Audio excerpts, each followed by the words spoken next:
want to maybe have less of in your life. And I think journaling is essential in this regard. I mean, it doesn't have to be there, but if intention doesn't always have to come through a very conscious process of self-inquiry, it can also just, appear or be something that you hold or you've held and you want to approach and look at or move towards in your life. But essential questions are like, why am I taking this journey, and why am I taking this psychedelic? What do I want out of it? Approaching the psychedelic substance like a teacher, and honoring that through the later integration process. And what am I pursuing, and why does that matter to me? And under all the layers of struggle, what am I looking for? So not necessarily targeting your struggles specifically, but what's on the other side of that, and bringing that to conscious awareness, because by excavating your intention, you're literally invoking that into your psyche, your energy, your life. And so you're creating a new reality with the planting of your intention.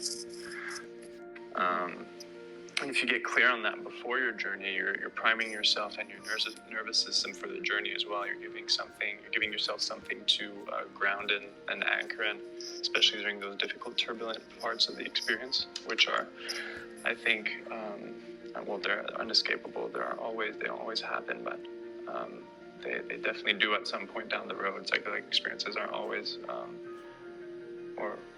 to me at this point, are rarely, flowers and rainbows only.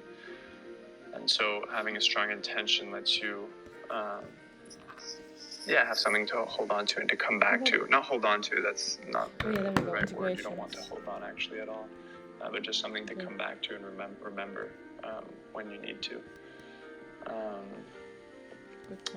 Intention, and psychedelics brings forth deeply held content, so feelings, thoughts, emotions, memories, trauma, and they bring out this deeply held internal content into the foreground of your experience. It's all subconscious material.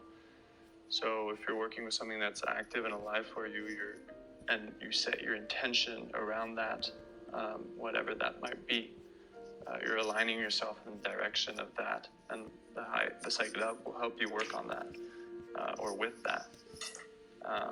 And so intention is really all about priming your mind, your psyche, in a way that facilitates directing the experience in your chosen direction. More practically on intention, you can write about it, and I always like to try and distill my intention down. And I don't really do this on paper anymore. It's kind of just a process that, at some point, I guess maybe once a quarter at this point, I'll feel like I want or need a psychedelic experience. And, I might start out with like a written page or paragraph about my intention. And then I just try distilling it down further and further until I'm left with a few words, just the essence of the intention. And so having that simple anchor word, intention, really helps you.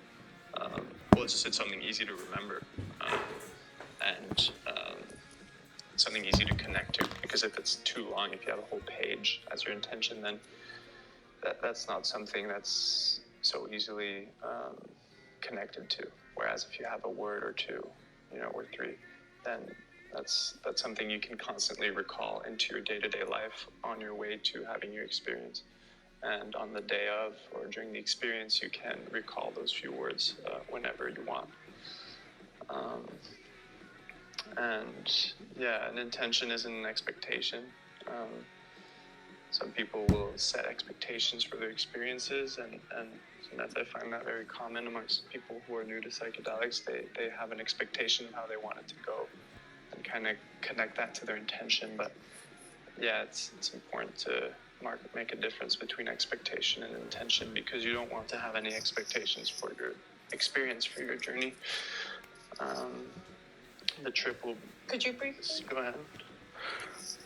Could you just briefly talk about the difference between an expectation and an intention? Sure, yeah. Well, an expectation is a desire, is, a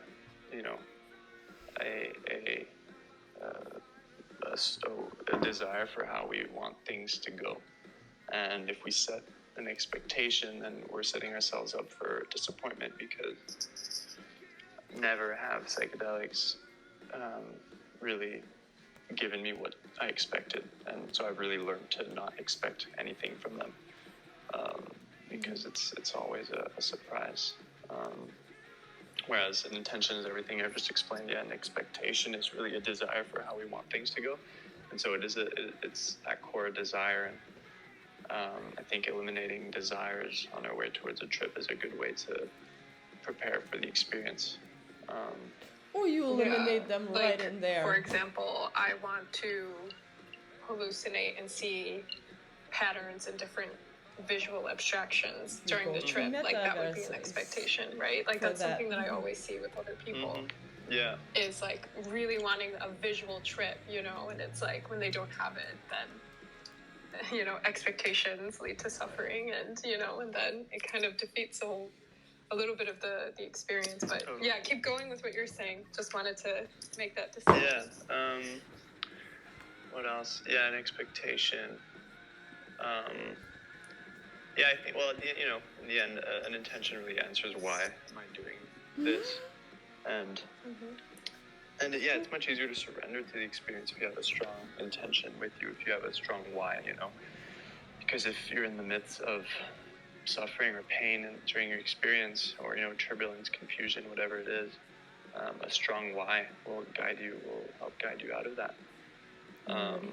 Not in an intellectual way, but more like as a reminder of why you are where you are, and you know, keeping the intentions.